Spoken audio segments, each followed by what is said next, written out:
Hey everyone, this is Christopher Luxon, the former CEO of Air New Zealand. This is John Lee Dumas, the founder and host of Entrepreneurs on Fire. This is Tracy Ibarra. I'm in Executive Solutions at Dell Technologies. This is Travis Chappell, founder of Build Your Network. If you are wanting to learn how to embrace change, To navigate through disruption as a leader, Then listen to the Leadership is Changing podcast. The Leadership is Changing podcast.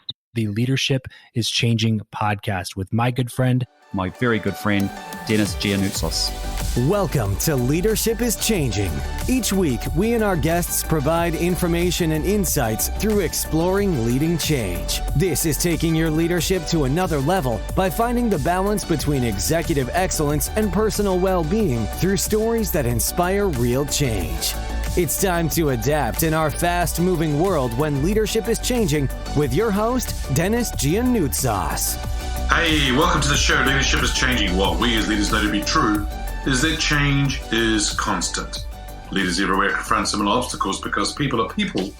But everywhere you go, leaders are overwhelmed, disrupted, and under pressure. They run from email to email, meeting to meeting. Many leaders are not changing quick enough, which means they run the risk of becoming irrelevant and being left behind.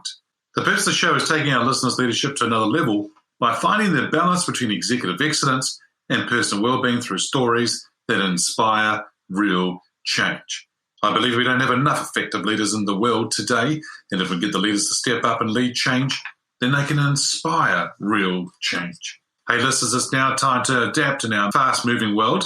I want to welcome you to today's Ask Denis episode, which is a freestyle episode where I'm asked a question by our listeners, where I share my thoughts, insights, and experiences from working with many leaders around the globe.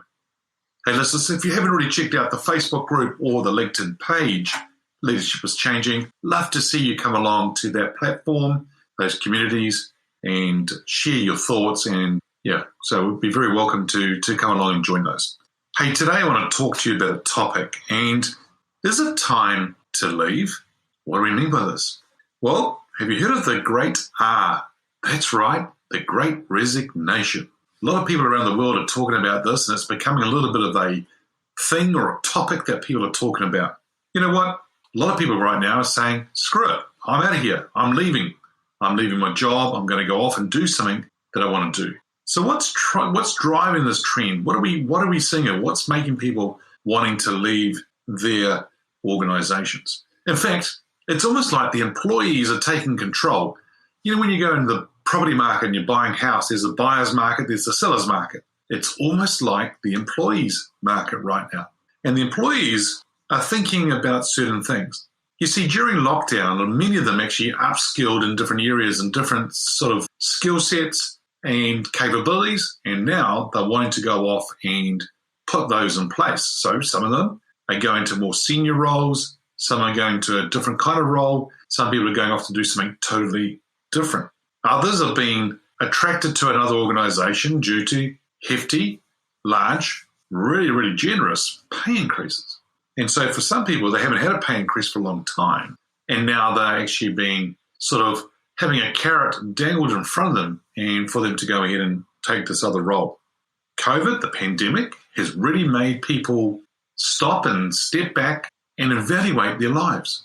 Many of them are saying exactly what I said before, screw it, I'm out of here. I don't want to be in this corporate world or medium-sized business or even in something else I'm doing today. I want to go off and do something different.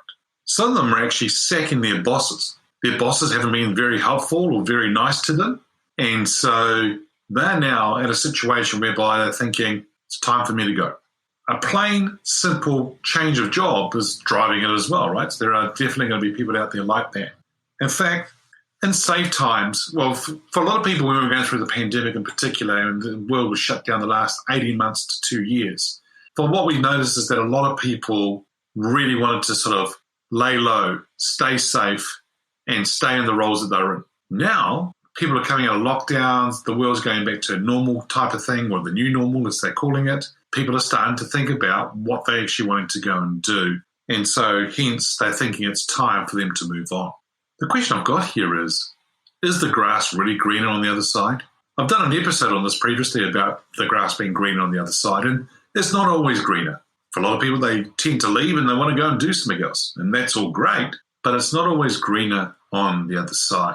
I think we need to be very clear on where we're going in our careers, where we want to be in the next 5 years. Because you see, you'll do one or two stepping stones to help you get where you are today to where you want to go to. And those stepping stones, or vehicles if you want to call them, are really your next one or two jobs, a job, maybe a contract, maybe some consulting, a business. They are the stepping stones that will help you get to where you want to go to. Question is, are you clear on where you want to go to? Or are you being tempted by large amounts of money, but the grass isn't always greener on the other side? So team, what can you do as a leader today to attract and retain talented people who are in your organization or who you want to join your organization? Dollars is definitely one way to do it, right? So, but not everyone has the budget. Not everyone's able to pay the top dollar for some people as well. But you know what? There's more to it than just dollars. I think there's a lot more to it. And it's how you look after them, what you do with people. Do you give them a pathway, an indication of where they can go in their career and help them do that? Is there courses and workshops that they should be attending to really upskill them in areas that they're probably always wanting to be doing some upskilling? Maybe giving them a mentor or a coach to work with one-on-one to help develop them. Maybe you've got some new work projects, initiatives that they've never worked on before, but you'd like to give them the opportunity to step up and do those kind of things. There could be something whereby, how about looking after the well-being of your staff? How about having a wellness day or a day, and here's something that some organizations are doing, a day of no meetings. As an example, Friday, no meetings. It is just for you to take some time out to think, strategize, and do what you need to do without meetings. How about making work an exciting place to be? You as a leader being excited, have energy. The way you show up is really important. Have passion, have a vision of the future. If your organization can be energetic as well, that's going to be like a magnet. It will attract people to come along and work in your organization. I think that offering employees a fruit bowl every week is not going to cut it going forward. Offer better training, offer better pay, incentives, better work-life balance, and better flexibility. Flexibility, what do we mean? Maybe it's 4 days a week, 3 days a week. Maybe it's going to be hours are reduced, or the work environment's different, or they can get to work more days at home and then 1 or 2 days in the office. Many organizations now are declaring globally that they're allowing their staff to work from home permanently.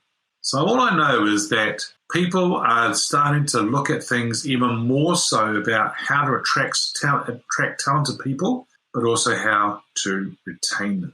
I definitely know that many boards are thinking, do we have the right CEO and right leadership in place today? Many of them are thinking about how they can continue to develop their organizations. The one key that I know is that people are very important to you and your business. And without people, your business won't move. Yes, you could turn around and say, but without customers buying things, we won't have a business either. Absolutely right. But you know what? That's people as well. And the way we treat people and look after people is really important. For some of you listening to this right now, you're probably thinking the same question. Is it time for me to leave? Is it a time whereby the world is tending to open up again, and do I go and look for that kind of role that I want to go and do? Question is, what is that role? And question is, what do you want to do and when? For some people, they're wanting to go and do certain things, but they're going to be a little bit afraid of taking the step, taking the leap, going out there and doing what they want to go and do. For some people, they don't have clarity on exactly what they want to do. They might sort of know, but then they start to self-doubt themselves or second-guess what they're thinking, or, you know what, maybe I shouldn't do it. The question here is, what is it actually that you want to do, and what things can you put in place today to help you move forward to that goal? It's very exciting, team, listeners, to hear and think about where things are going. If you are on the edge of deciding whether you stay in your organization or go, remember to look at all aspects of the role in your life. Is this something that you're really wanting to do, and is it the right place for you to go to? I'm not saying procrastinate, and I'm not saying don't make decisions, because you should make decisions and you should go for it. If it's the wrong thing, you can always tweak. I know some people are panicking because they want to get out and do something different, or they might feel like their roles are in jeopardy. They're taking roles and then realizing a month into it, I've done the wrong thing. Be very clear on where you want to go. Be very clear on what you're wanting to do, and then work on that team. And then start to come together with a plan on how you actually are going to approach it. The Great R, the Great Resignation, it is happening. It's happening in more degrees in some countries than it is in others, but it is happening. Think about your staff. Think about your organization. Think about how you're actually going to retain them, because they are one very, very important asset and aspect to your business. They are probably the most important thing. KPIs, goals, customers, stakeholders, they're all important as well. Look after your people team, because then they will stick with you and go on that journey with you going forward. Hey listeners, what we as leaders know to be true is that change is constant. Change is incredibly scary, especially the unknown and unfamiliar territory. It's time to adapt in our fast-moving world when leadership is changing. Look out for the episodes as they're being released. Put a review, a rating. Share them with your friends, your family, your network. And if there's any feedback you'd like to give me, please send me an email, Denis@leadingchangepartners.com. Once again, if you haven't already checked out the Facebook group or the LinkedIn page, we would love to see you in those two different communities. Hey listeners, it's always a pleasure being with you. Thanks for tuning in. Until next time, bye for now. Thank you for listening to this episode of Leadership is Changing with your host, Denis Giannoutsas. Each week, we and our guests provide information and insights through exploring leading change, inspiring executives and leaders to adapt and lead a bigger game in a fast-moving world.